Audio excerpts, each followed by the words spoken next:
morning, everyone, and welcome to the Wednesday class that shall not be named. We're here with some amazing people from different places on the map. Welcome to David and Michael and Jeff, Arlene, Ron, Paul, Eva, and anyone else who's watching on YouTube. You know, we have people watching around the world and at least 3 planets as well that are not in our solar system. So welcome to all of you coming from those places. Hope everybody's doing well. You know, it's been a difficult week with all the protests, but today we're going to study something pretty exciting. We're going to continue what we were studying last week, and that is influential women of the 20th century. And as I just closed the notes on one of them. So there are so many to pick from, but obviously we tend to pick people who are a little bit more famous. You could pick so many out there who are not famous, but we had people who mentioned some they wanted to hear about. And the one that was mentioned most often was, of course, Hannah Senesh, what we're going to talk about now. And I think most of us have heard of her. If you haven't, we didn't have her on the list originally. Because, can you hear me? Yep. Somebody have a question? Sure, we get that. If you haven't heard of her, she's Israeli. That's why we hadn't put her on the list, because we just spent several weeks talking about influential Israelis, not mentioning her. We're talking more about politicians. But Hannah Senesh is one of the great heroes in Israeli history. Especially considering the way she died and how she held herself and under really terrible circumstances. So if you haven't heard of her, she's most famous for many because of the song Eli Eli, which is, she was a poet, and there's a song that she wrote that's used on Yom HaShoah, Israel, Holocaust Remembrance Day, which we just had a few days ago. It's also used at the end of Havdalah. There's several versions. You may have heard of it. Eli, Eli, Shelo Yigamer Leolam. You may have heard of it. In Hebrew, my God, may this day never end, the sand and the sea. So it's a beautiful poem, but she wrote others. We'll look at some of those. But how did she become so famous? It's not only because of her poetry, which was put to music pretty soon after World War II, it's because of her bravery. And if you don't know, she is a war hero in Israel because of what she did. So let's talk a little bit about the situation. It's World War II. Israel, or the Jews of Israel, are, of course, supporting England. There are some of them that are fighting battles, but there's a two-way mission for Jews who are fighting this war. One is, of course, to stop the Nazis. The other is to rescue Jews in Europe. And so she is one of these soldiers that is working with the British through the Jewish, various Jewish organizations in what was then the Palestine, called the Mandated Palestine, whatever it was called. And so she is one of these. So who is she? She is born in Budapest. She was just like us. You know, she lives with an acculturated family. Her father died, but he was a very prominent writer. She went to a Protestant school that accepted Catholics and Jews. However, if you're Jewish, you had to pay, I think, 3 times the price to get in. However, because she was so gifted as a student, she was allowed to pay the regular price, which is kind of cool because we see how important her poetry was later. And obviously her dad being a prominent writer beforehand probably helped. So she goes to school. She is, very successful in school. And then, of course, she sees what's going on in this part of the world in the 1930s. So as it's all going around, she becomes Zionistic. And so because of that, she joins the Maccabeah, which of course is one of the youth movements that are going out there that are teaching people how to speak Hebrew. And very fortuitously, and you can find this information on Yad Vashem in Israel if you want some more than what you'll just find online. She made Aliyah, she moved to Israel in 1939, which, as we know, is very perfect timing right before the war starts. And so she goes and moves to Israel, and she lives on a kibbutz, as so many people do. She joins the Haganah, which so many people do. But you have to remember, Britain is desperate for any help they can get, especially before America enters the war.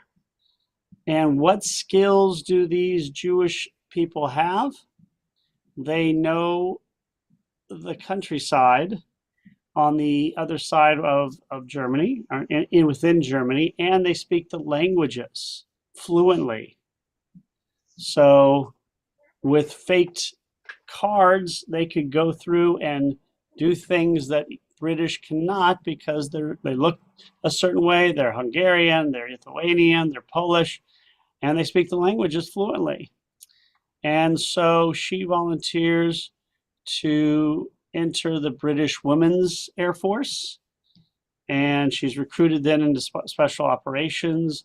She trains in Egypt, and then she goes and is selected to be part of a mission parachuting into Europe. Now, very dangerous, obviously.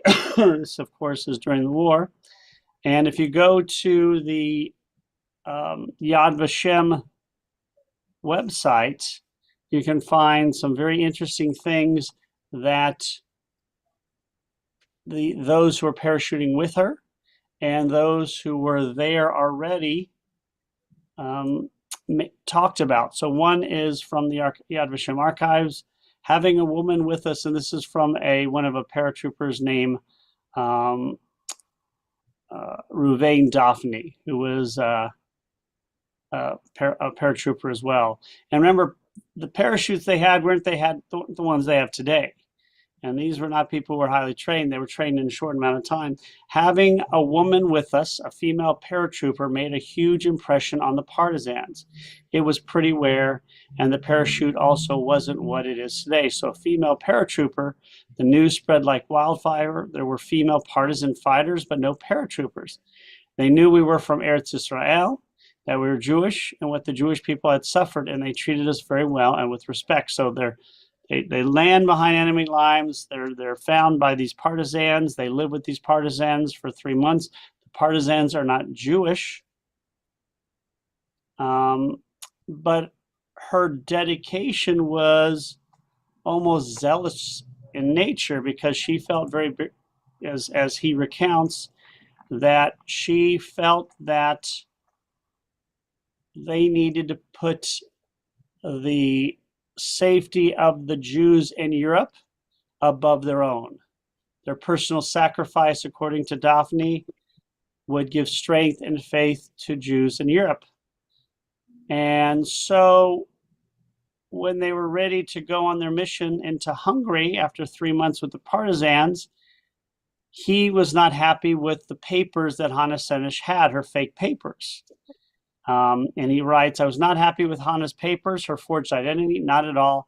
I saw that the work the partisans did replacing the photographs was not bad considering the forced conditions, but it was clear to me that anyone even a little experienced in these matters would be able to see immediately that the photo had been tampered with. I wanted to convince Hannah not to go with these papers. I was scared. We had a very heated argument. She was altogether extremely obstinate, until she said, suddenly, even if they catch me, the Jews will be notified. They will know that at least one person tried to reach them. So the mission is basically called off, and she continues with the mission. And so she goes to the border, and she's caught immediately. Whether it was because of the papers or because they found a transmitter. She had been, they swam across the water many times. She helped in the air. And because they found the transmitter with her, she was in a very precarious position because apparently there were codes that needed to be put into the transmitter so they could hear what the other partisans were doing, and they knew she had the codes. And for those who've heard that she was tortured and killed, that is true, but this was one of the reasons, was because she refused to give up the codes, and she was very obstinate in prison. They have prisoners they spoke with in later years about how obstinate she was. She was tortured terribly. Eventually, she was convicted and she was shot by a firing squad. They did everything they could to try and get her to give up this information, to the point of, and I'll give you this quote from her mother. On the morning of June 17th, 1944, a man in civilian garb knocked on the door. He had a warrant for my arrest. They interrogated me. They asked me about the children, especially about Hannah.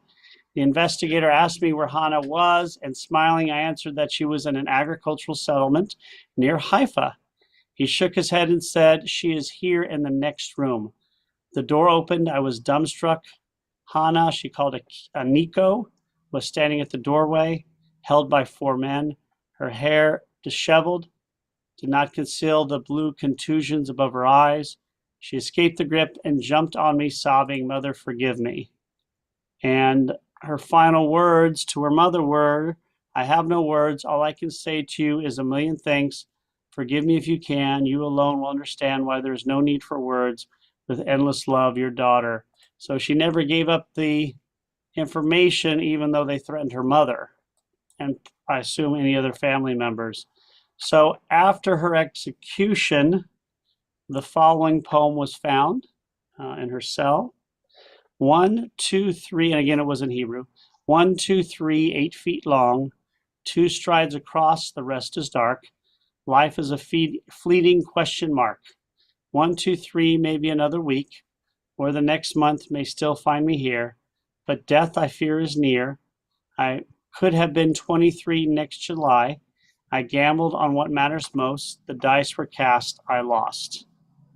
And so this, of course, is, I believe, that may even be on her gravestone. Her remains were taken after the war, and she's buried in Israel. But of course, she is still considered a major hero. Her poetry is very popular, not just Eli, Eli. If you go on to the Yad Vashem website again, you look her up, you can find a lot of more information about others who saw her in prison and about other issues, and also her poetry. So I'll read one more poem.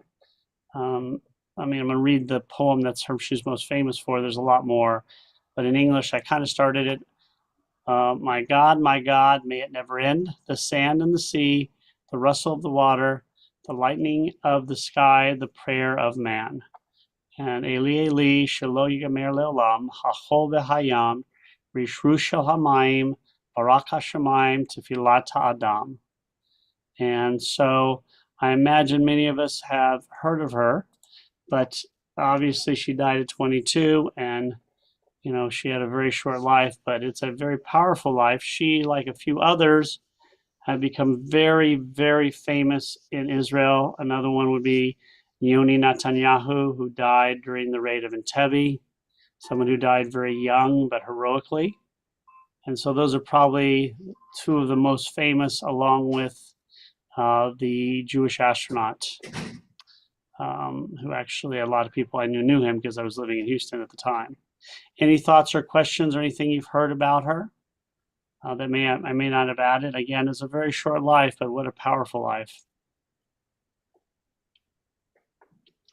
And again, with what's going on, people tend to forget that the Jews in Israel went and fought with Britain bravely during the war. And even later on after the war, there were some trials for people who who may have been either Jews who had helped in the trial against her, but that's always a debate. So that's somebody we want to mention. She's obviously a great hero and a very influential woman in the 20th century. Her influence in Israel has invigorated women serving in the military, which continues to this day. As we know, the Shuv insisted that women fight. And in the military in Israel, women have been included from the beginning. There are some limitations here and there, but much more so than in many places. So, Yeah, Hannah Senesh was one of Judy's personal heroes. yeah, and I think many people, and again, I never, you hear Eli Eli before you know who she is, because the song I listened to, we did at camp every Saturday night. You sing Eli Eli. There's a lot of versions. There's rock versions. There's but let's talk about some other women who have had profound effects. And we didn't talk about, did we talk about Ruth Handler last week? I think we were going to, but we didn't. She has, of course, become in the headlines in recent years, one of the most influential women, I think, on lots of lists, because obviously the movie Barbie just came out and was a major hit. And again, the interesting, they had the Barbie Oppenheimer movies coming out at the same time. So they did all those campaigns for both of them. What was the saying? Barbieheimer or something like that. And they're encouraging people to see both movies because people don't go to movies very often, and both did very well at the box office. And both were nominated for many Academy Awards. Obviously, Oppenheimer won most of them. But has anybody seen the Barbie movie? Yes. I watched a little bit of it. But who is she? She is not only the woman who started Barbie, she helped to found this little company called Mattel, which obviously we've all heard of. Obviously, she's not, she died many years ago, and she was forced out of the company in the 70s, but she is very influential because of what she did with this, especially with the doll. So, of course, she's first generation American in terms of her parents were born in Eastern Europe. She's, she was living in Denver, which a lot of people know. Of course, she was brought up a lot of kids, but also, even though her parents were immigrants, she was brought up, as an American.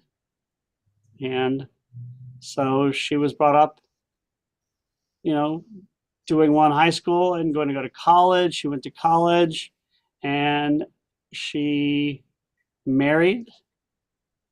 She wanted to, she was working at Paramount Studios. She had met somebody at the university. She married him. And she began working for the studio doing various things, and he was too. So her husband, Elliot, then after working and designing sets and lighting designs in movies, and she helping him, he started making furniture out of plastic. And Ruth started working with him. So from the very beginning, she was part of the business. In fact, she was the one in charge of the business in many respects. And they were selling these furnitures to airplane companies and to other businesses. And let me get this story straight. They were working with a guy named Harold Matson, who was becoming one of the partners with them. And her husband's name was Elliot. And for some reason, they didn't use her name, but they used Matson and Elliot, the beginning of the first two, Matt and L, put them together, and that's how they got Mattel. And then they were doing furniture and stuff for the war. The war ends and they start doing furniture for toy companies. And so that's what they're doing. And I don't know where it happened, but sometime in Europe, she'd already been thinking about little girls were playing with paper dolls and that there was not a market for real life dolls. They had dolls for little babies, but that was it. They had stuffed animals. So she was in Europe and she saw a doll that was being made in Europe that looked like a human being. It was an adult. And so she took a couple home, gave them to her children. They absolutely loved it. And she decided she's going to redesign it. She got somebody to do it. And in 1959, they start selling this doll. No big deal, except that it catches fire right away and they sell like 300,000 of them. And so all the other toys are taking a back seat. I can tell you this personally because my dad owned a small sporting good toy store downtown on the Mexican border in South Texas. And guess what the number one selling thing was for years? Barbie. Couldn't keep the Barbies in the store. This is the 1970s. Barbie was by far the number one selling toy. It's the reason I probably had food on my table growing up. So Barbie was the doll that became the preeminent toy for girls and probably the basis for all the other adult-looking dolls and toys that boys played with as well and that girls played with. So of course later they got Ken, and then later they started adding careers to them, and of course the sports cars and the houses all came in the later years, and it became a massive success. I don't know if it was the number one selling toy in America, but I'm sure it was up there on the list in the 60s and 70s. It continues to this day to be, I forgot, it was named after one of her daughters. I think she has a daughter, Barbara. That's what she named the doll. Can you imagine going around saying, my name's Barbara, and the Barbie doll was named after me, and what's the first thing you're going to say? No, it wasn't. You're joking. No, it was. No, there's no way. That's a lie. Here's a piece of trivia. Do you know what Barbie's real name is? What? Barbara Millicent Roberts. Barbara Millicent and I think and that is Barbie, everyone. And if you're wondering any mistakes you made in 1959, you should have invested in Mattel. So obviously she is helping to run the company. She is a major part, which was not always the case for women. They're often put to the sidelines. And in this case, her husband was very supportive of her. Other famous women, helped run companies like obviously Lucille Ball. You think of somebody else, Joan Crawford, famous women who were doing entertainment industry things. But guess what she helped to do in the 70s? We all know about Barbie and self-esteem, although, today it's kind of cliche. You don't always think of Barbie and self-esteem because of the dimensions of the doll. But back then it was a big deal for girls to have dolls that had professions like doctor and lawyer and kind of fun. But in the 1970s, she ended up with breast cancer. And she decided she unfortunately needed to have a mastectomy, which obviously is essential because the rates of breast cancer in Jewish women, of course, are off the charts, especially if you're Ashkenazic descent, which she was. As I tell many people, I'm from South Texas, and almost every single woman in the Jewish community had breast cancer across the board, from my mother's generation and the one previous. Well, my mother's generation, and maybe a little bit the one before, but mostly my mother's generation, everybody had breast. I mean everybody. My aunts, my mother, all her friends, which was probably helpful because so many people had it. That meant everybody was getting checked regularly, and everybody ended up mostly being okay because they took care of it so quickly, but a lot of people died from it, obviously. And what does she work with? What's the material that her company had been working with this whole time? Plastics. And so she realized they were having trouble getting a good prosthesis for her. And so she was one of the people who promoted the idea of creating a new type of prosthesis that used plastic and was easier to put in, weighed less, and would give. So a lot of the breast prosthetics that are used today were started by her. You know, she realizes who are making these things? Men. And, you know, men do not feel what it's like. And so I think she got very famous because Betty Ford, I think, used it.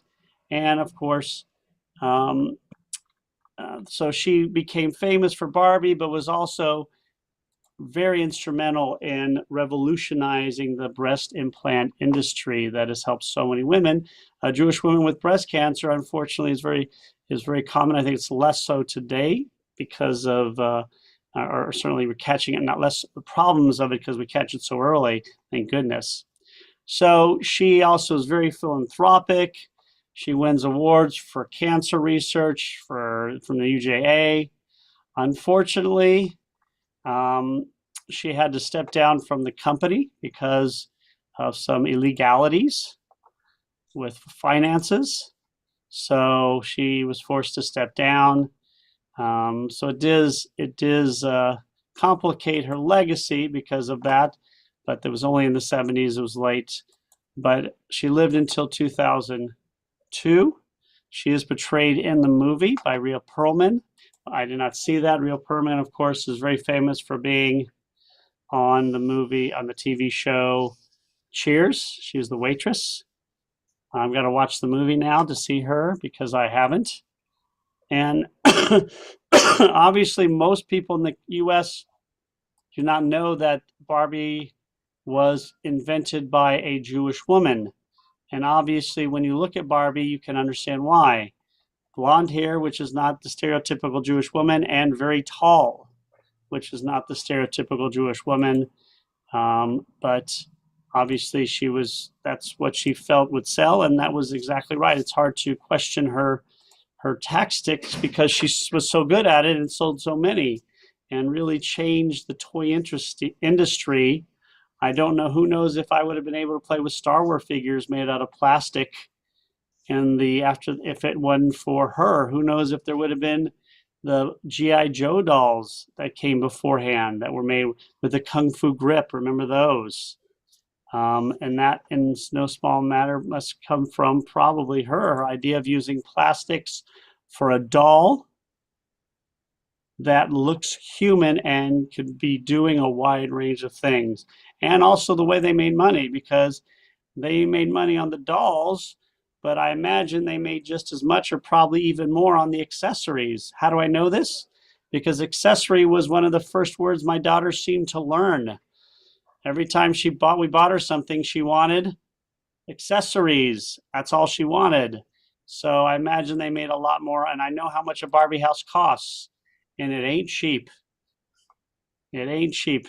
So it was very funny because my daughter stopped playing with Barbies a little bit. So we had the big Barbie house, and I gave it to some friends to create space in her room. And immediately, like 5 days later, on her birthday, her grandmother sent her a giant Barbie house, a different one, the same size. So we ended up giving that one away, and then building a new Barbie house. And let me tell you, building a Barbie house is not easy at all. It takes a lot of time and efforts. And if you want more information about it, ask my wife, because she's the one who builds these things, not me. So, any questions or thoughts on Ruth Handler? Obviously, really more famous now than she has been since this came out in the late 50s, 60s because of the movie. But we'll see if they make a sequel. I have a feeling they might make a sequel considering the movie made a lot of money, but that's just a guess. And no, the main characters were not played by Jewish actors, but at least one or two of the characters were played by Jewish actors and actresses. Right? Any thoughts or questions on the great Ruth Handler? Most people don't realize the breast implant part or that she's the founder of Mattel. They think Mattel was a company that started selling Barbies, not realizing that it's the same people founded both. All right, so that is Barbie. And as I said, I'm connected in two ways to Barbie because my daughter played with them. So did my son, and because I grew up and my dad sold them. So it was interesting. The other thing he sold the most of, it was Barbies. And the other thing was, do you guys remember in the 70s, the swim, the swim meets and those kind of corduroy outfits the swimmers wore, the jumpsuits? Like if you went to swim meets, people would come and you have your bathing suit on, but over it, when you walked around, you had those. They look like those. What are they? They look like sweatsuits. You zip it down. That's what he sold more of anything. That's because it was very popular. So, all right, I can tell that was a piece of information nobody cared about. So let's continue with something that we do. We're not talking about Israel. We talked about it before, but we mentioned we're going to talk about a woman who had a great influence in Israel, did eventually live there, but is very much more famous for what she started abroad, and that is Henrietta Szold. I think we've all heard of her. We know what she did. She's the founder of Hadassah, which is, if you don't know, a women's organization. There's the old joke that the first astronaut lands on the moon, on Mars. And the first thing he sees, the first man to be on Mars, what's the first thing he sees? A Hadassah woman coming over to him, asking him to sponsor a tree on Mars. So that's, or to donate money for the hospital they're building on Mars, because their Hadassah women have done so much. So she was born in Maryland. She is also, I believe, a first generation. I think her parents were born abroad, but her father was Hungarian, which is interesting because in 1860, most of the Jews who had come over in recent years were German. So I guess he was German. She was raised in America, became a teacher. She was, like some of the others we mentioned, very dedicated to her Judaism. Some of the ones we talked about were very much part of the Jewish world. Some were incidental, more about getting awards, but she was very much part of the Jewish world, teaching Sunday school, being a teacher in school. She continued, though, to study. She studied Bible, and she became known, before she became known as the Hadassah, the founder of Hadassah. We have to understand that, and we know already that even in the 19th century, Jewish scholarship, Talmudic, all that stuff was solely the world of men. I mean, even in the most liberal worlds, and we're talking the 1890s, 2000s, she was so brilliant that she studied at, did we talk about her last week? I don't think we did, right? No. She was so brilliant that she was invited to study at the Jewish Theological Seminary. That's where the conservative rabbis are trained. She probably had to sign a form about it, but she had to promise that she wasn't going to try and be ordained. But she studied there, and obviously she was the only woman allowed to do that. She studied at Johns Hopkins. She edited, for those who've never heard of the Jastrow Talmudic dictionary, that is the dictionary used. So if you're studying the Talmud, the Jastrow is what it's called, is what you use. That's the most important dictionary for studying the Talmud. It's essential. You basically can't study it without this dictionary. Guess who edited it? That's right. Henrietta Zold edited the Jastrow. So if you say that to rabbinical students or rabbis or cantors or anybody who studied, that will blow their mind. They're like, no way, that can't have happened. She's from 120 years ago. That's not possible. She did. She's the one who edited the dictionary. That's how amazing she was. She was friends with Solomon Schechter. That's how she was allowed to study. Obviously, when I say that she wasn't invited to study, I think she really requested it because of her brilliance. She was allowed to. She had no children, never married. She was controversial in some ways. If you've never heard of Louis Ginsburg, who was another great scholar, wrote Legends of the Jews, one of the most essential series of books written in the Jewish world in the 20th century. Well, that was her boyfriend, even though she was considerably older, maybe 20 years older than him. And so obviously, what happened in the relationship was still debated as to whether it was platonic or it wasn't. But I imagine during those years, that was the gossip behind the scenes a lot, with this young, brilliant student having a relationship with this older woman who was brilliant, but of course so famous. So she was studied, she was a teacher, she was a speaker, she was someone who was helping Jewish immigrants learn English.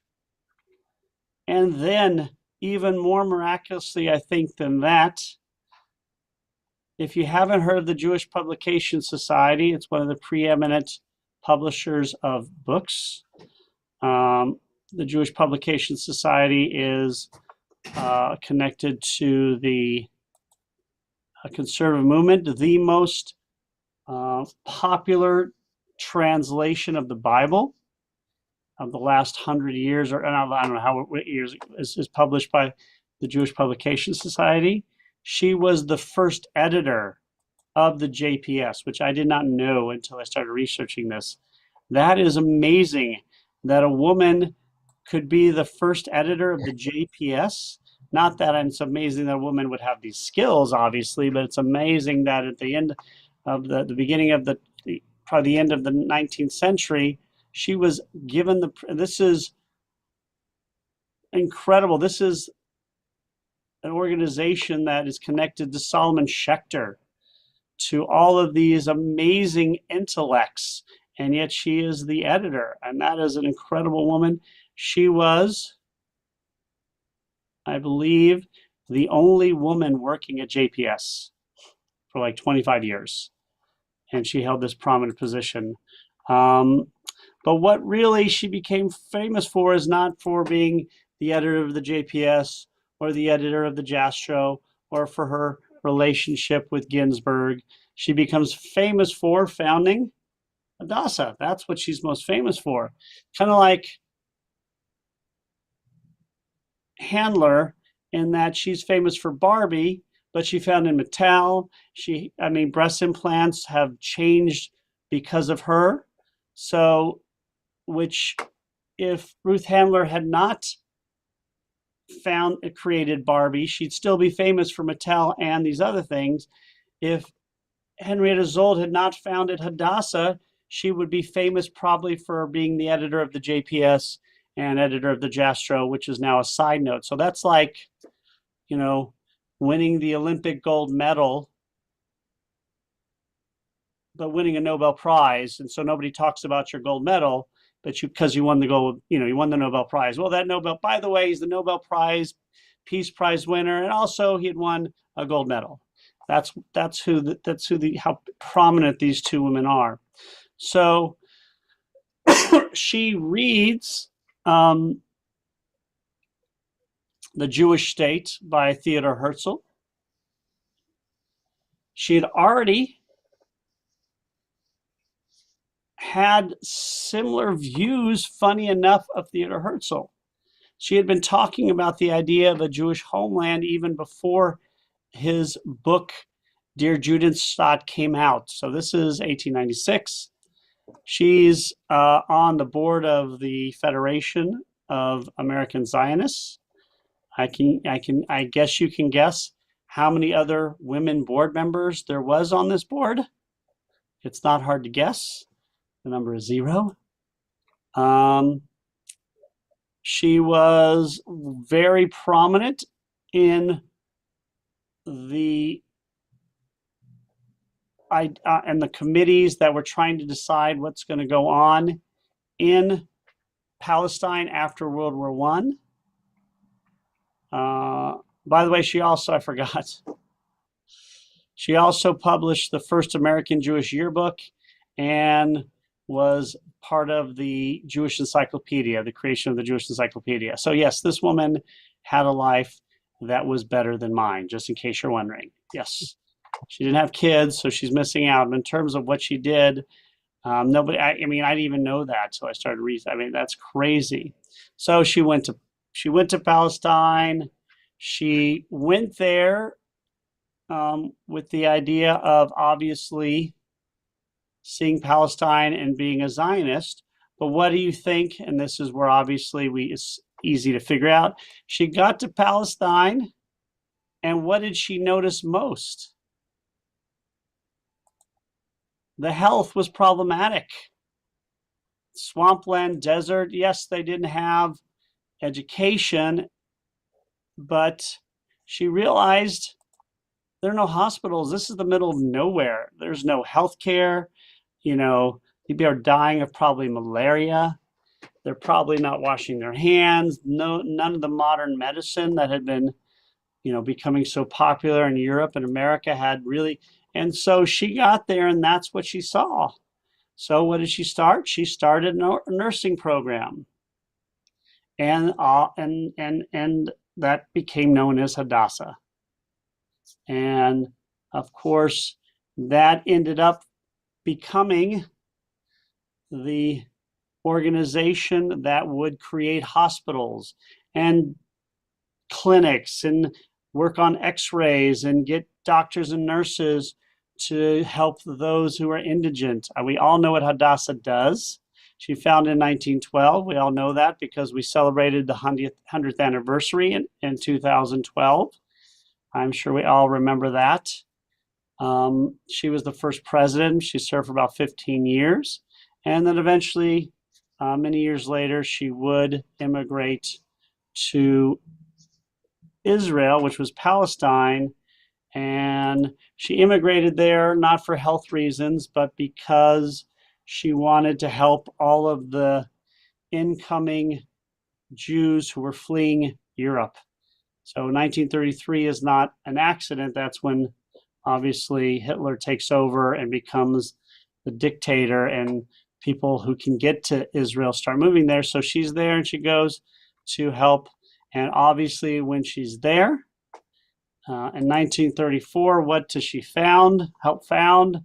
What she also becomes famous for, of course, is Hadassah Hospital in Mount Scopus. So I think we've all been there. Obviously, the other Hadassah Hospital in many ways has become more famous because after the 48 war, Mount Scopus was in the area controlled by Jordan.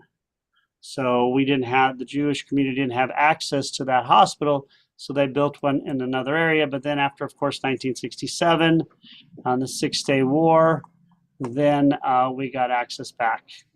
So she was instrumental in so many ways. She never got to see the foundation of Israel. I believe she lived into 1945. I'm not sure if it's right around there. I don't know if she saw the end of the war, but of course, she is one of the most famous women. She may be the most famous Jewish women of the 20th century, even though she was born in the 19th century. But of course, she is considered one of the all-time greats. And those are only what she's famous for. I mean, there's other things she did. So if you read her biography, it's just impossible to remember everything. I mean, there's so much. I mean, she is probably the most, famous Jewish woman in Israel, certainly even more so maybe than Golda Meir or Hannah Senesh. Maybe in the world, she's the most famous Jewish woman, certainly in Jewish circles. In Israel, for instance, what do you think is when's Mother's Day in Israel? It's on the day she died. Is Mother's Day in Israel. Even though she didn't have children, she's like considered the mother of Israel in many respects, kind of like Theodor Herzl. So what Hadassah has done medically has been nothing beyond amazing, because although today we take for granted in some ways that the medical care in Israel is so amazing that you can get Western level health care in the Middle East, which is pretty amazing, because if you compare it to healthcare you'll get in Jordan or Egypt or Lebanon, it's not even, it's a different animal entirely. But she started this in the early 20th century when medical care was nowhere near what it is today, and Israel was not what it is today. So she helped bring modern medical care to an area that was so far from the idea of modern medical care that it was almost like bringing an antibiotic to a caveman. I mean, Israel in the year 1912 was a swampland that was just beginning to show the first sort of signs of blooming. It was swamp and desert. It was rampant with disease, every kind of starvation, every issue imaginable. She saw this, she found a need, and obviously being someone who was beyond brilliant and very well known. I mean, obviously she becomes better known, but while she was living within Jewish circles, she was probably very well known from a scholarly perspective because of her work on the Jewish Encyclopedia, the Jastrow, the JPS, for studying at Jewish Theological Seminary, for so many things. So this is a woman who somehow did something that overshadowed the incredible things she had already done. I mean, most people do not realize what a scholar she was, and that she was the only woman who was in these circles of genius men. Nobody knows that because she's so famous for Hadassah. It's not insulting to her. It's just she did something so much more. So while Solomon Schechter and Louis Ginsburg and the Jewish Encyclopedia and the Jastrow have a kind of a niche popularity, Hadassah is known by every Jewish person on earth and by many who are not. So any thoughts about her, Arlene? I just wanted to mention that I'm part of a 5-generation Hadassah family. Wow. Going back to my grandmother, and we're going to make our 2 great-granddaughters Hadassah members. So we're going to be a 6th-generation Hadassah family. Do you know what year your grandmother became a member? No, I'm not sure. If you can find that, I looked that up. I think in the 40s. I think in the 40s. Yeah. That's pretty amazing. Look it up on the, Yeah. So that's, again, Hadassah continues to be so influential. It's, again, obviously it's taken for granted because it's been around for 122 years and it's not as new to us. So sometimes it's like seeing the Himalayas. You forget how beautiful they are if you're living next to them.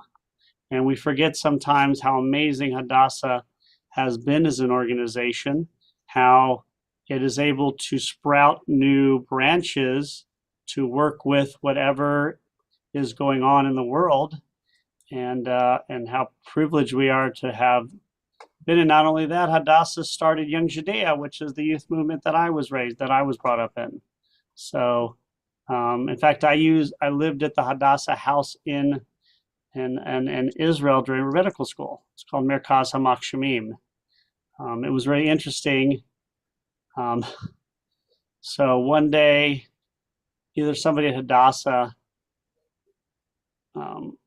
was looking at some records, and they found out they had this property, this I think it was a Jewish German Orthodox school, this giant property they had in the middle of the German colony, which is maybe the most expensive place in Jerusalem.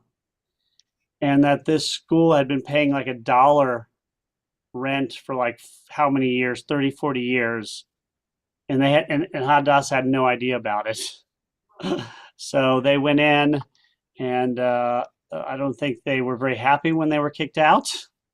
They trashed everything, and they went in and made it really nice and made it a place for people who are studying in Israel or making Aliyah could stay. So when I lived there, they told us, enjoy living here now because you'll never be able to afford to live in the German colony later.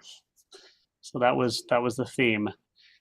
So we'll we didn't finish, everybody, so we'll do one more week, if that's okay, of influential women. Next week we'll talk about Betty Friedan and Beli Abzug, who worked along with Gertrude Stein, and then we'll talk about Ruth Bader Ginsburg, and one of my personal favorite, and yours probably, Hedy Lamarr. Does anybody else have anybody else they want me to look up besides those? All right. We may go into Madeleine Albright because I think it's just, she found out her parents were Jewish years after they died, after she had retired. So I actually went to a talk she gave. She was Secretary of State, right? Secretary of State. Yeah. So it was after she stepped down, and she retired, and she had just found out that her parents were Jewish and had hid it from her. And I got to go hear her speak about it and some of the research she was doing on it. Was very interesting. So we'll continue next week. So excited. I talked to Ellen Gerber. We're going to probably start a 6-part history course in August. It'll be in the afternoon, online and in person, talking about where we came from, talking about where American Jews came from, going all the way back to biblical times. And again, for those of us who have a little background in our own histories, that'll be very helpful, especially for Eva and Paul, who come from the less traditional route of the Ashkenazic Jew in America. So we'll definitely talk about that, and it'd be great to have your insights, because obviously mine are not nearly as important as yours. So everyone, have a good day, all our best, and we'll see you next week, if not earlier. And let's remember, this Sunday is Mother's Day. In Israel it is not, because it's not Henrietta Zold's day of death, but Saturday we will have our Women of Mikveh Israel service. It's going to be entirely planned by the Women of Mikveh Israel, and we look forward to it. It's, I think, a great service for me because I get to sit next to my wife, depending on if my son is behaving upstairs. And so you guys have a wonderful week, and we will see you hopefully on Saturday. And if not, we'll see you on next week. So happy Mother's Day to everyone celebrating with their mothers or with their children.